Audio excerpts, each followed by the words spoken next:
kol jie yra pažeidžiami, išmušti iš vėžių.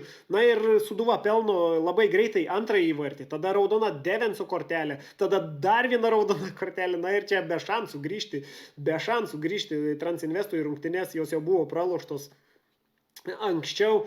Na, čia Sūduvą tenka pagirti, tikrai, na, turbūt buvo paruoštas gan neblogas planas, na, mane nustebino, kad po įmušto įvarčio su tokia jėga iškart vėl presingas, bandyti varžovą, kol yra pasimetęs, turbūt išmušti dar labiau iš vėžių ir Marijampolės Sūduvai tai pavyko. Tai, be to, pažiūrėkime Dovydo Lastausko komentarą. Tai va, neįtikėtina, kokių turime trenerių A lygoje, na kaip smagu klausyti tiek Mindaugo Čiapo, tiek Dovydo Lastausko interviu.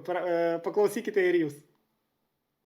Bet ką vyrai atidavė, kaip sakyt, su tuo iššūkiu susitvarkė, tai kaip treneris Mindaugas Čiapas pasakė, tai aš dabar su vyrais padebesiais, nes jie nuostabų darbą, neturiu žodžių, kiek jie daug dabar padarė ir aš labai labai laimingas už juos, kokį charakterį jie parodė. Jie parodė kad turi labai didelius dalykus tarp kojų. Vaikinai yra nusipelnę šiai dienai, šiai minutei didžiausios pagarbos ir didžiausių pagirų, bet vėlgi tai tik mažytis labai žingsnėlis mūsų sezone. Trečiadienį vyksime į Bangą, kur mes matėme vakar, ką jie demonstravo, kokį charakterį. Ten, aš nežinau, ką jie daro tenai, bet jie sugeba ir portugalus, ir ukrainiečius, žemaičiais visus padaryti. Tas pats ir su Džiugu. Telšių, ten jie visi charakterį rodo neapsakyta, tai net nebejau, kad ten bus super sudėtingos rungtynės, o dabar svarbiausia, ką vaikinus atgaivint ir paruoš naujom kovom. Na, labai pozityvus treneris, man patinka jo kalbėsena, jaučiamas akcentas, bet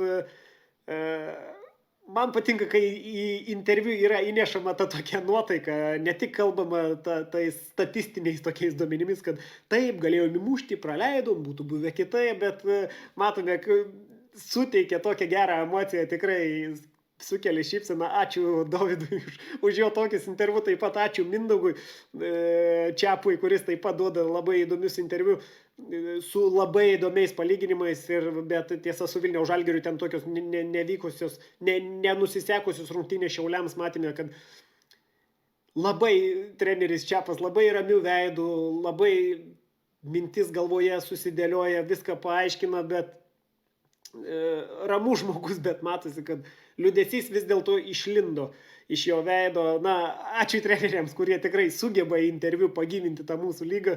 Aš asmeniškai dėkoju, nežinau kaip jums, bet man tai patinka, kai treneriai įneša tokios gyvybės ir energijos į interviu. Na, grįžtam.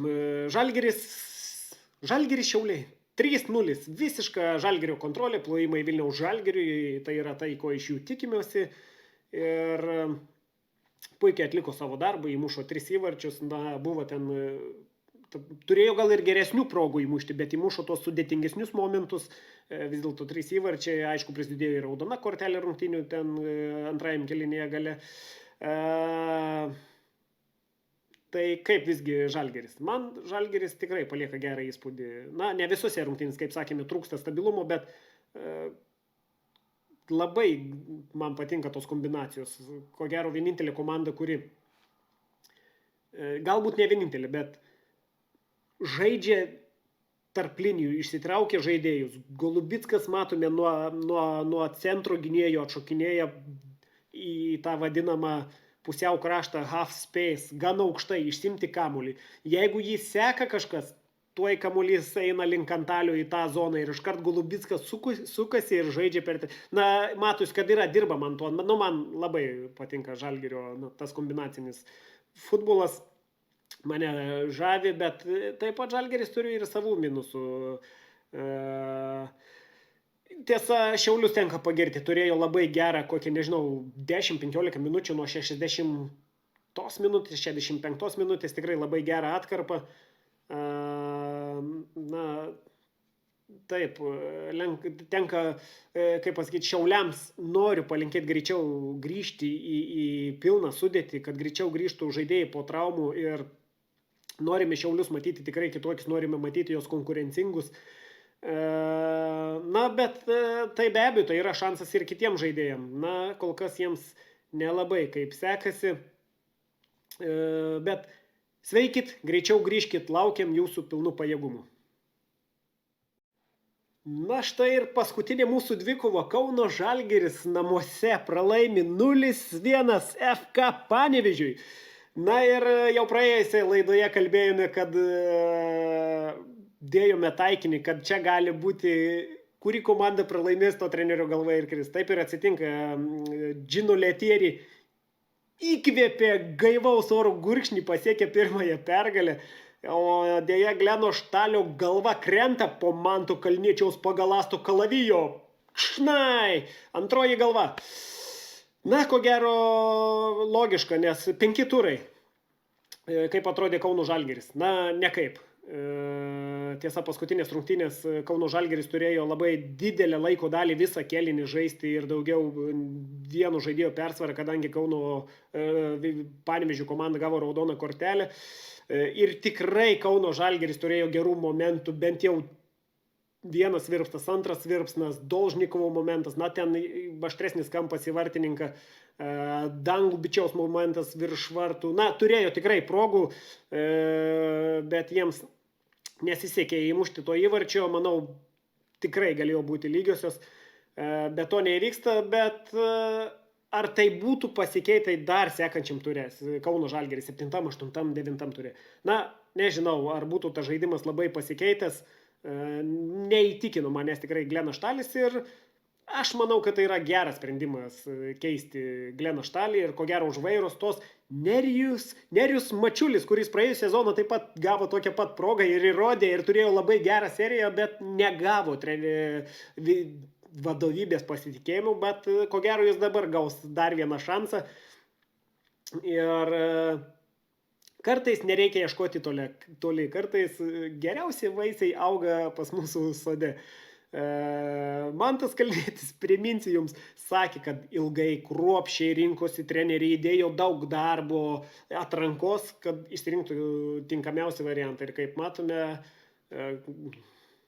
nepadėjo jokios žinios ir atrankos pasirinkti gerą trenerį, tai palinkėkime lietuviui, Nerijui sėkmės. Manau, kad jis tikrai įstos dabar šiuo momentu už vairo, o koks bus Kauno vadovybės sprendimas, vis dar nežinome, galbūt ieškos kito trenerių, bet manau, privalo suteikti šansą Mačiuliui, nes matėme praėjusį sezoną. Tai tiek apie šią dvikovą. Na ir dabar jums mažas video Gino Letieri oro įkvėpimas. Tai pasimėgaukit.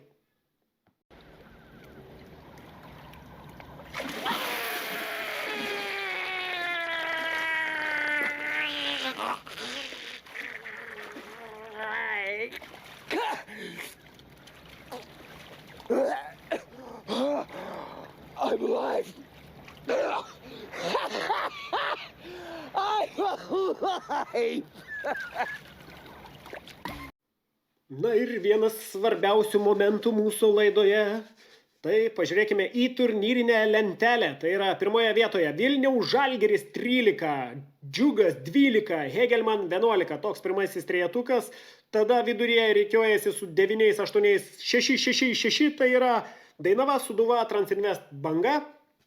Na ir paskutinės 2 vietas dalinasi Panevėžys, kuris laimėjo pirmąją savo rungtynę su 5 taškais ir Kauno Žalgiris su 4 taškais.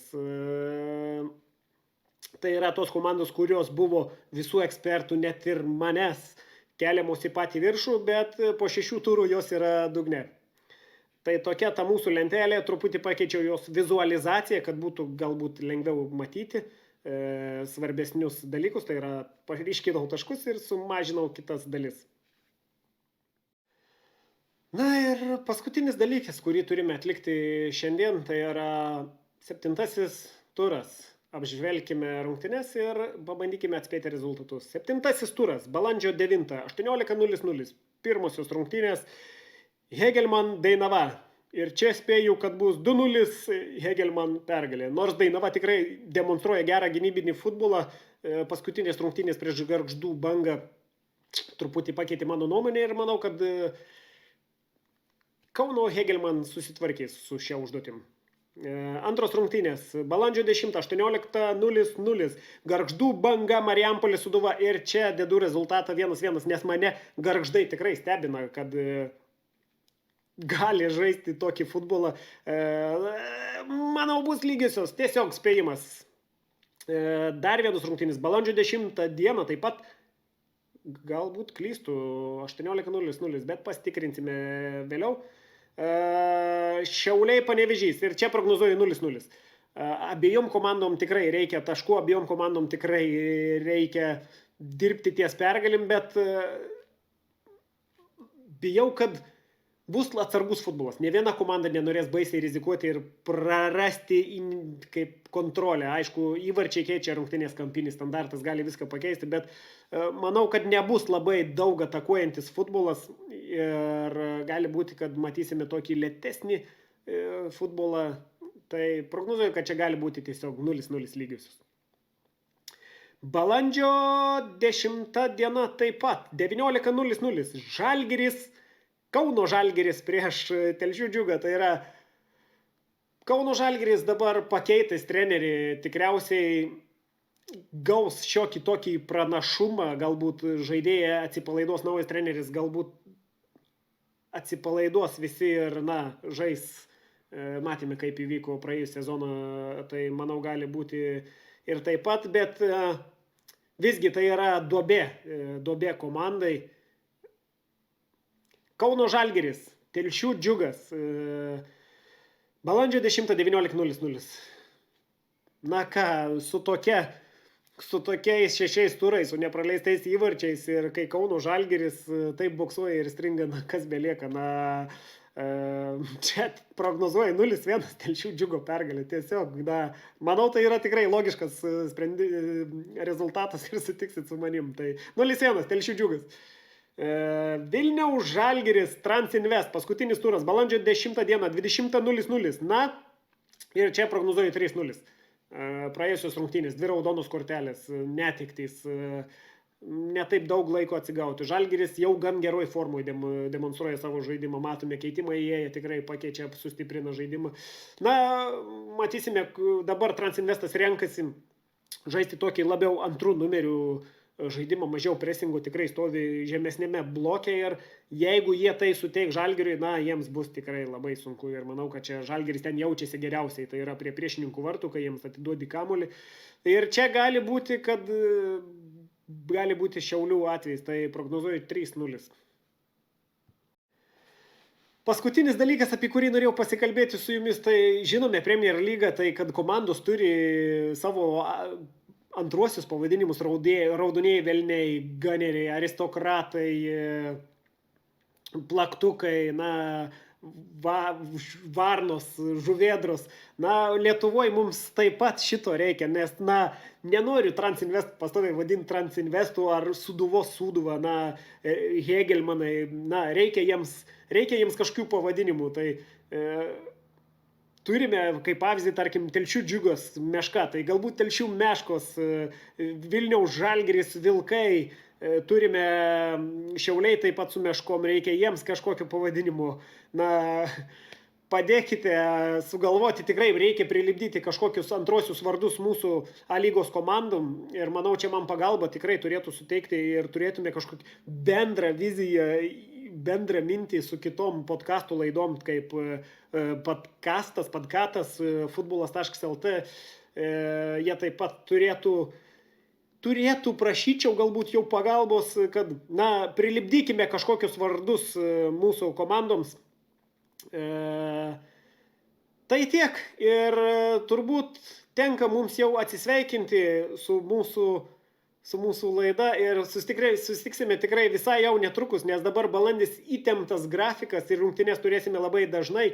Galbūt nepavyks video įkelti iškart po sekančio ar dar po sekančio turo, bet galbūt apžvelgsime po 2 turus iškart. Tai ačiū, kad žiūrėjot. Spausk like, spausk subscribe, rašyk į komentarus. Kaip ir kalbėjau, rašyk savo nuomonę, rašyk komentarus, kokios vardus galime prikabinti komandom. Na ir iki susitikimo. Iki. Handle us. You'll handle us. You know your predecessors had much more respect.